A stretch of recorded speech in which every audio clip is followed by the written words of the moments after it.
Good morning. I'm walking down to the shop this morning, and I'm off today. This is a Wednesday, late October. I think it's 26th, 27th, something like that. I hadn't looked at my phone. I'm taking a few days off vacation. Actually, tomorrow morning we're going to be flying out to Disney. So this is the morning opening. I'm going to try to do a little work in the shop this morning. I got a little small project. I'm going to probably try to do it on the old lathe because the Grizzly's down. I'll probably take a couple of shots to let you see what the Grizzly looks like right now. The motor's still in the motor shop. It was dropped off earlier on last week, and so a guy works by himself and it's being delivered for somebody else, and a few other little things that's going on with that. So I'm not sure exactly where we're at on that. Some scenes of the farmers around us, and I'm gonna go walk myself, open the building up. So I got some things in my other hand here, and I've just thought make good opening. We'll see you in a little bit. Okay, I'm on the lathemaster today. As you know, the Grizzlies broke down, and I'm making a little project. And what it is, I'm making me a chip pusher for work. This is like a 7/16" rod, and all I'm doing, let me get something to measure here, is I got to turn the belt sensor off.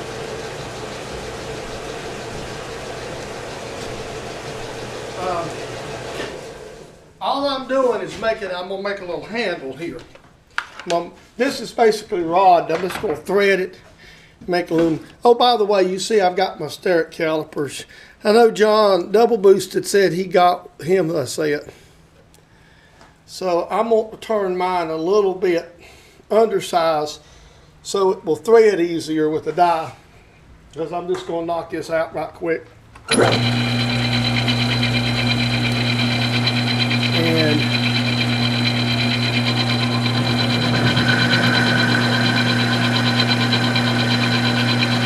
so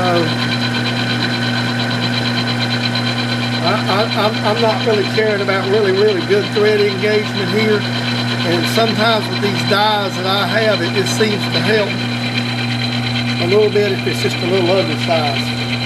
Now I'm going to get set up with a die like that. I know everybody has seen me do this before, but when I'm using my dies, like I said, I'm kind of missing my Grizzly, and I haven't gotten rid of this lathe yet, by the way. If you'll notice, I still have it. Let me kind of back this off a little more. And so,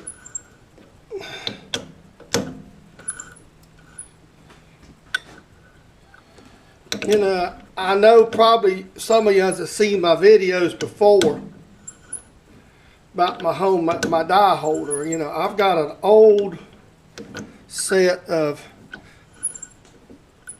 Sears Craftsman dies. I think that are hex, and they was given to me by my parents many years ago.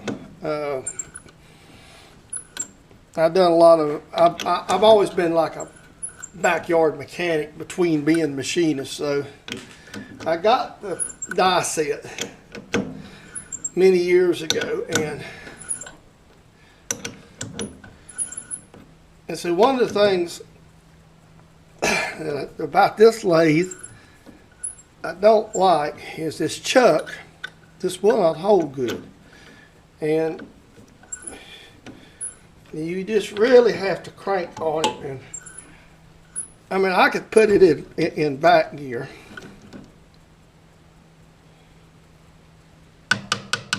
and or put it in low speed, which I will when I do this other. But basically what I'm doing is just, you know, for a one-off, something that's not critical. And these particular dies probably, these are good dies as far as the steel and whatever. These are older, so they're American-made Craftsman dies. There's not the Chinese and Taiwanese that you get at some of the newer Sears dies. But if you'll notice, you know, like I say, you notice my die holder's nothing but a 1-inch deep well socket. In fact, this one actually come from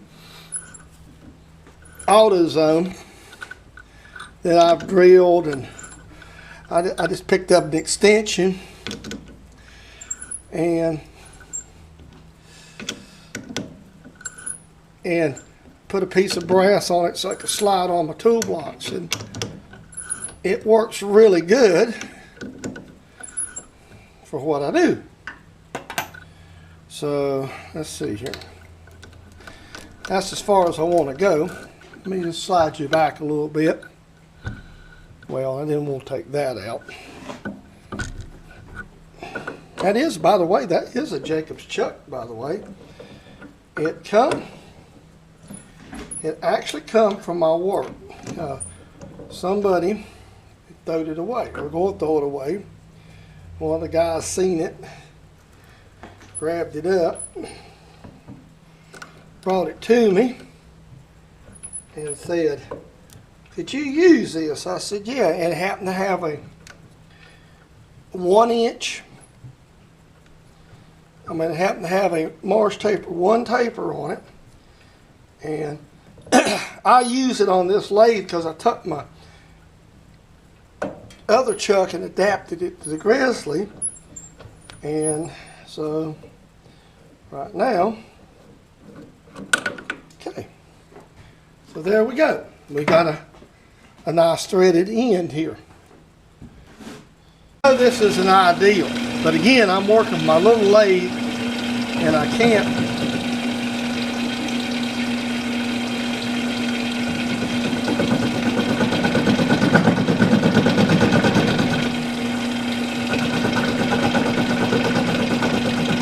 My saw was really crooked. I need to work on my saw.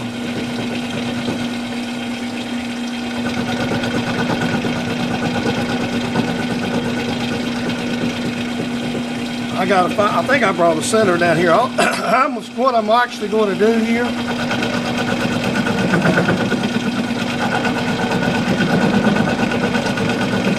Is I'm trying to. This is going to be the end that we drill and tap on, and this is going to be the handle end, and again folks, this isn't precision, that's just not on center. Let me see where I'm at. Let me try another tool. Well, I might just adjust this up a hair. Looks like I'm below center just a hair bit. I haven't used these tools a lot.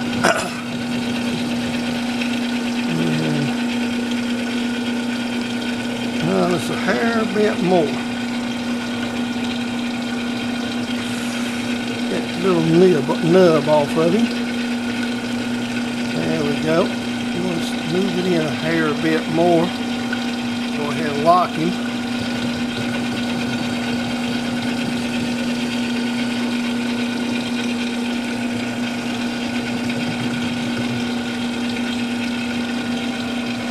Still a little bit off from the center.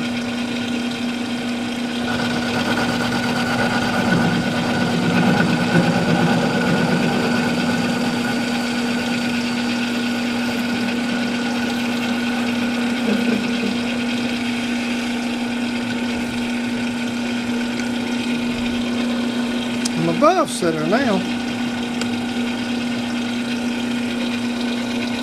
There we go. Take one more little light cut there and get that looking good. Okay, I'll loosen this up.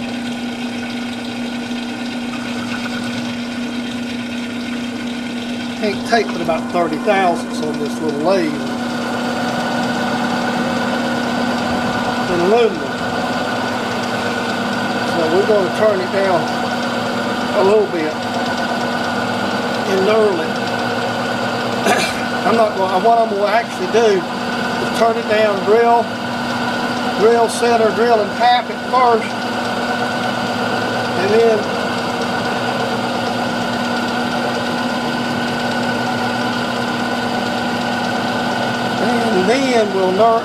we'll put the center in and knurl it. And then I'll cut it off, and then we'll reface it off. I'll put something around it, maybe a little bit of paper or something, right, lightly hold it. I'm going to actually turn some steps in it.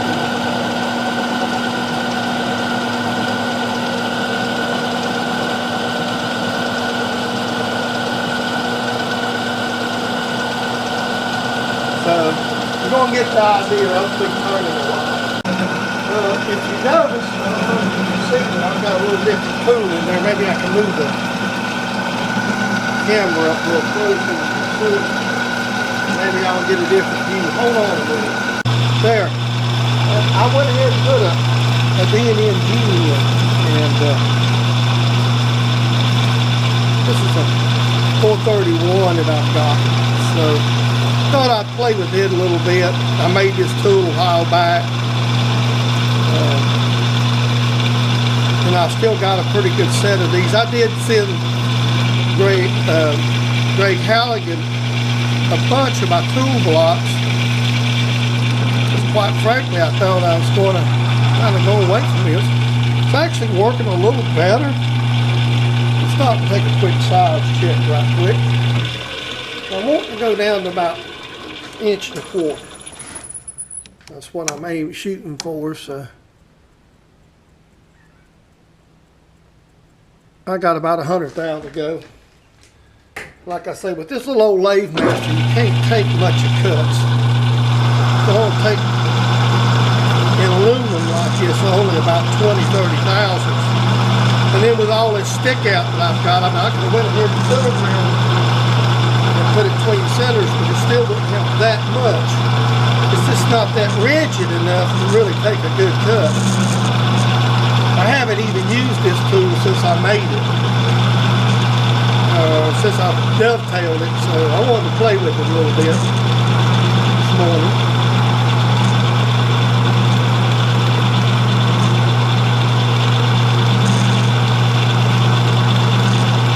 So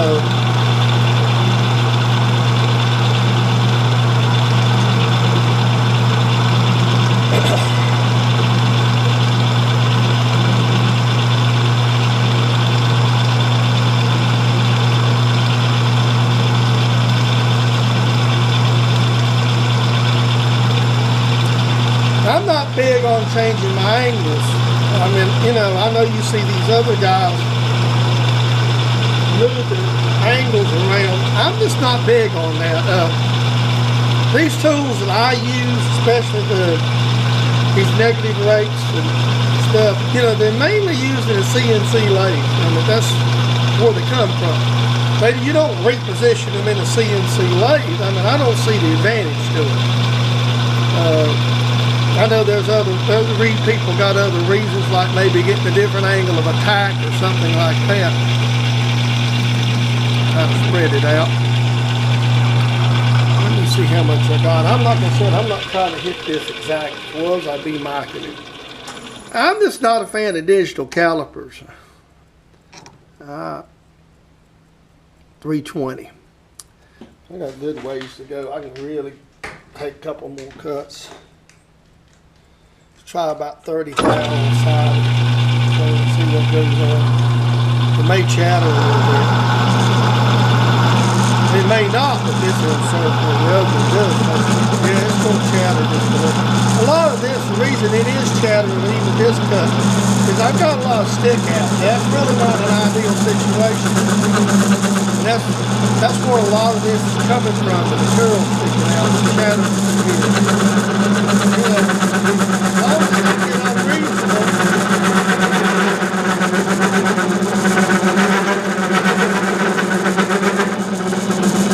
I'm not going to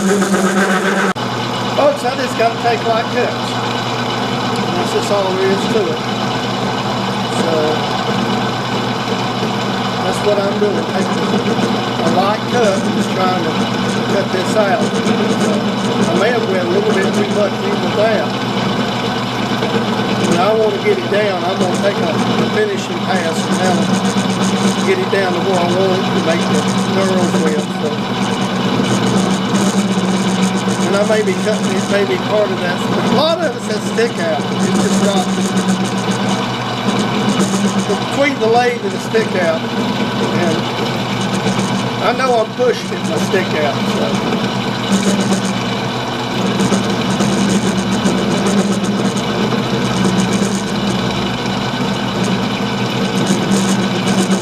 Like I say, I'm waiting on getting my Grizzly back, and that's why I'm really missing it. This size piece of material, I could have chucked it up tight and turned it in sections, and then knurled it that way, and I could have really cut it down. It wouldn't cut quite as long. I can lay it in it with a nice cut. So it is what it is. This is something I want to do for myself. On my hard turn lathe work. I don't really need a chip hook. I need more like a pusher. And I need something tall enough that I don't have to bend down in between them turrets. So.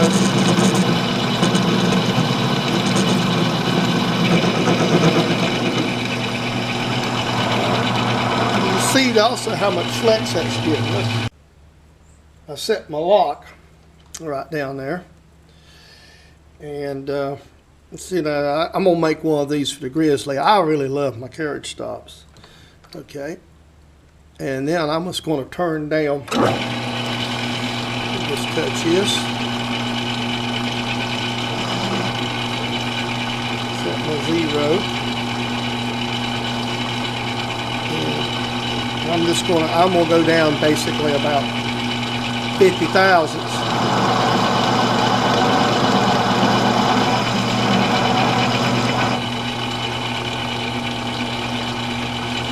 A little bit at a time, obviously, because of the being out here in the end.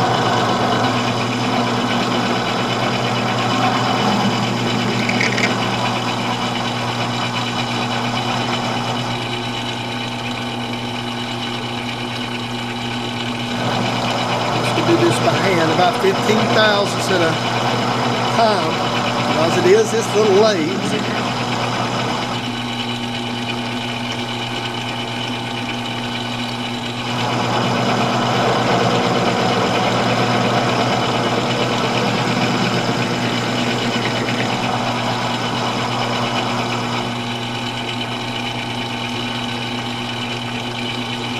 That's 100,000. It's just something to make it look not be knurled all the way out to the end and all. So.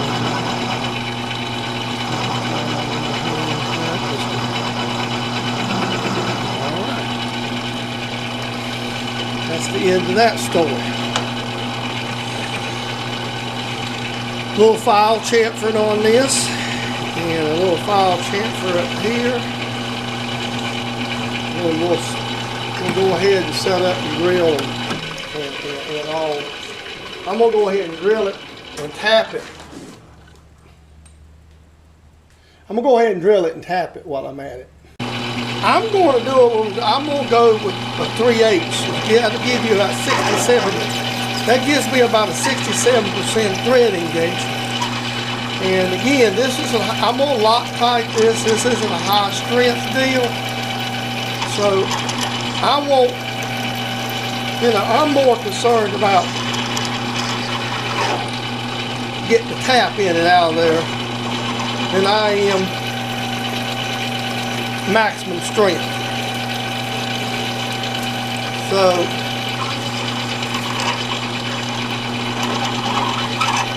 for me, I would a whole lot rather have an easier time tapping than losing a little thread strength. I'm going to put a big chamfer because I want the center to actually ride up on the chamfer. So that's why I'm going to put this big chamfer. If you can't see it, you will in the end. Now I'm just going to throw cutting oil at it. I'm not going to throw any WD-40 I'm just going to throw regular cutting oil and see my knurling set up here, and I'm just going. This is just one of these little old cheap Chinese eBay knurlers that leaves a lot to be desired. It's the only one I have, and it's one I use all the time. Maybe one of these days when I get plenty of time, maybe semi-retired or something of that nature, I'll buy me or get the energy up to make me a good knurler. This one's got a lot of slack in it, but it does an acceptable job. I'm running 210 RPM off the belts of this lathemaster right now to do this. This is a fairly fine knurl, which is what I really like to use. It's the one I leave in it all the time for most of my personal knurling. It's the one, if you see the tools, the stuff that I've made, it's where I've cut these tool holders off or whatnot. If I ever make me one of these, I'm gonna make mine where you can put a wrench to it, like something like an eagle rock. I've thought about taking this one apart and changing the center bolt. Make me a new center bolt and make it to where I could put a wrench to it.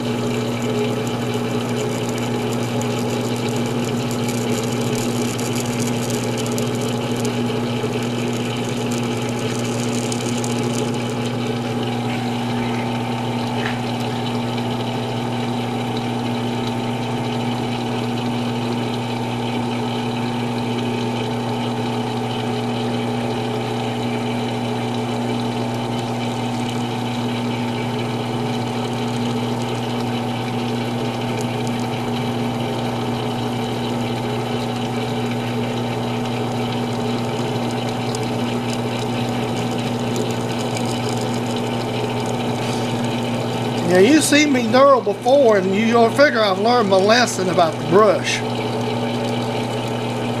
You noticed I just got a dishwashing detergent bottle of cutting oil in it today. And I've seen different theories. I've seen, everybody talks about aluminum using WD-40, which is really good. But when I'm knurling, I really want a lot of lubrication. And I noticed watching videos the other night that one of the guys that's making some of the punches for the What's in Your Box giveaway for Keith Fenner was using whale oil to knurl with.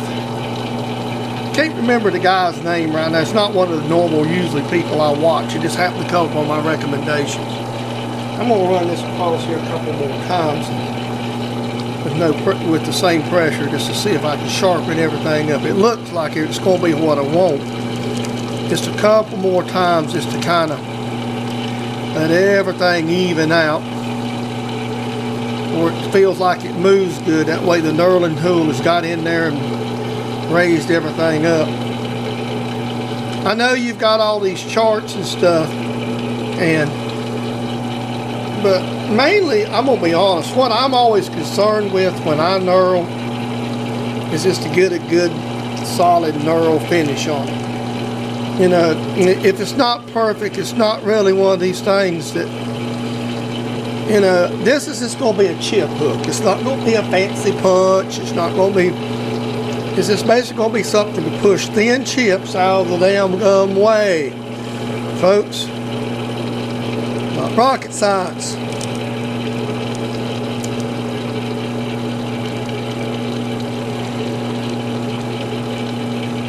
Alright, there we go. That's why a man needs two lathes, I guess. I was going to sell this lathe. In fact, I talked to a buddy of mine at work about buying it.